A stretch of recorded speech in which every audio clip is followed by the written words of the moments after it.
Me tout et Gassandor Vidarbloawe Newe. Il me reste encore quelques jours pour vous présenter mes meilleurs vœux pour 2022. Cette formule consacrée de bonne année a d'autant plus de sens depuis 2 ans, depuis que nous traversons cette période compliquée. J'en profite pour saluer très sincèrement l'engagement des personnels soignants et des chercheurs qui sont parvenus à limiter les conséquences d'une crise sanitaire planétaire. Je salue tout autant la responsabilité de la très grande majorité d'entre vous dans cette épreuve. Restons bien entendu vigilants. En cette fin de mandature, je tiens à rappeler le renforcement de l'État dans nos territoires au plus près de vous. Ainsi, sur les 22 maisons France Service octroyées au département, 6 d'entre elles sont dans notre circonscription. Je pense par exemple à Restrenin, Calac, Plouarette et la maison France Service partagée entre Pabu, Plouisy, Ploumagoire. Sur un seul lieu, plusieurs services publics sont proposés à l'usager, moyennant des conseillers numériques pour accompagner les personnes dans leur démarche. 26 maires costarmoricains ont pu bénéficier du dispositif Petite Ville de demain, dont 10 dans notre circonscription. Il s'agit de moyens financiers et humains destinés à la revitalisation des centres-bourgs. Je pourrais également parler des tiers-lieux de Restrenin, l'Escouette, Guarec, Cacrismélou, ou encore des territoires zéro chômeur, ou bien de l'accélération du déploiement de la couverture mobile. 2 ans de crise sanitaire ont vu coûte que coûte le maintien de l'emploi et le versement d'aides massives aux acteurs culturels et aux entreprises grâce au dispositif d'activité partielle, au fonds de solidarité, 246 millions pour le département, ou encore aux prêts garantis par l'État, 586 millions dans les Côtes-d'Armor. Le tissu économique a été globalement préservé. Au niveau national, le taux de chômage est au plus bas depuis 13 ans.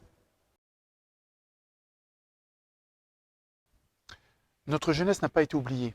Dans le département, le plan Un jeune, une solution a permis en 18 mois plus de 9000 embauches en CDI ou CDD de plus de 3 mois, la signature de plus de 4600 contrats d'apprentissage et d'alternance, et au total, ce sont près de 20 000 jeunes costarmoricains qui ont été accompagnés.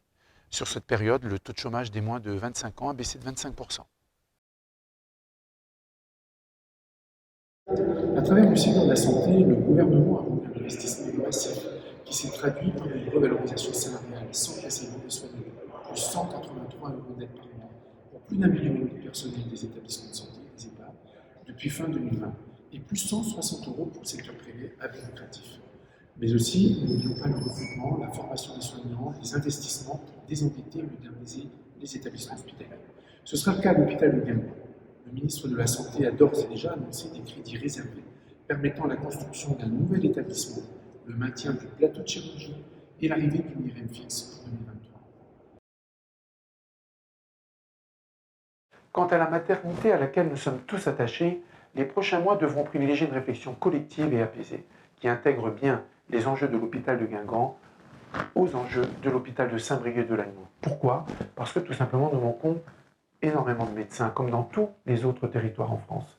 Rappelons une mesure qui va dans le bon sens, celle du numerus clausus que nous avons déverrouillé. C'est ce fameux nombre de postes au concours de médecine première année que nous avons revu à la hausse. 7000 postes lorsque nous sommes arrivés à l'exécutif, aujourd'hui 13 000 et demain 15 000.